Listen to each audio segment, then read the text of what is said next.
সৰু মাছ মিহি লৈছোঁ, লগতে লৈছোঁ আপোনাৰ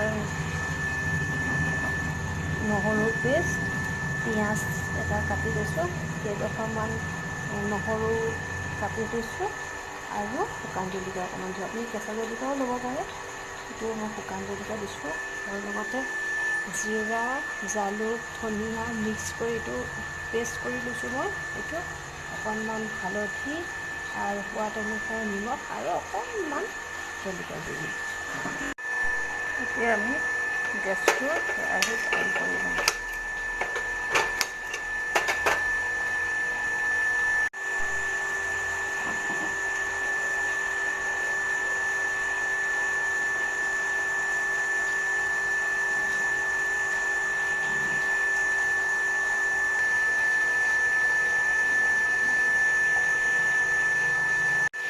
এতিয়া আমি সোৱাদ অনুসৰি মিঠাতেল দিম।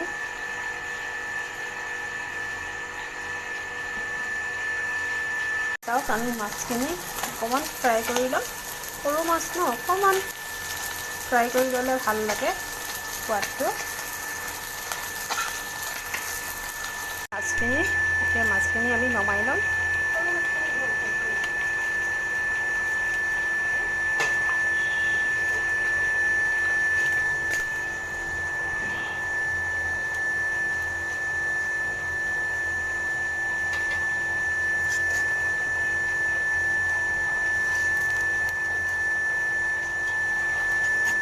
মাছখিনি আমি নমাই লৈছোঁ।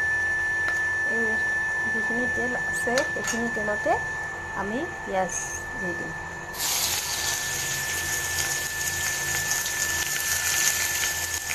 মই আজি আপোনালোকক দেখুৱাম দুটা পদ্ধতিত কেনেকৈ মাছ বনাব পাৰি।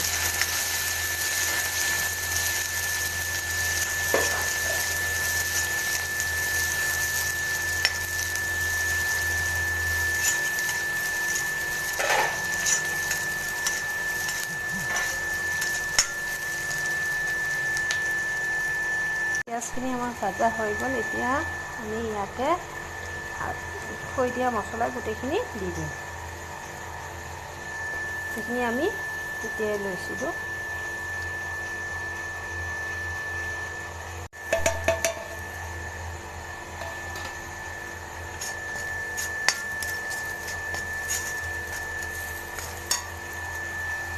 অকণমান পানী দি দিওঁ যাতে মছলাখিনি নজ্বলে।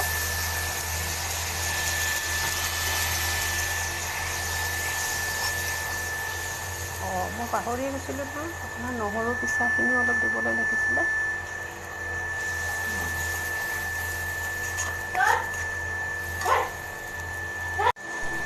এতিয়া আমি ভাজি থৈ দিয়া মাছখিনি ইয়াতে দি দিম। ইয়াতে আপুনি বিলাহীও দিব পাৰে, এটা কাটি পেলাই বিলাহী দিলেও আপোনাৰ বহুত ভাল লাগে খাই। আৰু নৰসিংহ পাতো দিব পাৰে ইয়াতে, বহুত ধুনীয়া এটা সোৱাদ উঠে। অকণমান পানী দি দিওঁ আৰু উতলিব হৈ যাব আৰু।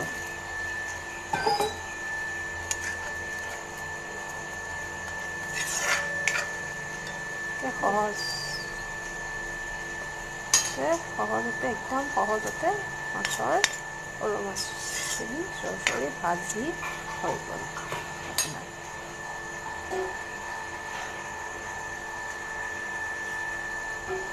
মাছৰ চৰচৰি ইয়াতে মই অকণমান নৰসিংহ পাত দি দিছোঁ, খাবলৈ তেতিয়াই ভাল লাগিব। সেইকাৰণে কেইচিকমান নৰসিংহ পাত দি দিছোঁ।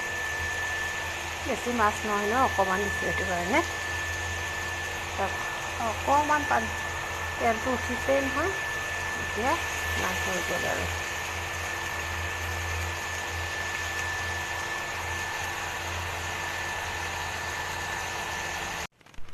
চাওক, মাছখিনি যে আমি ভাজি লৈছিলোঁ ৰেডি হৈ গ'ল।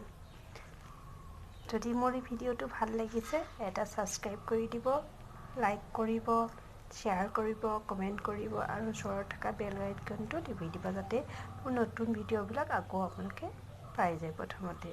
ঠিক আছে, তেনেহ'লে আকৌ পুনৰ লগ পাম নতুন এটা ব্লগ লৈ।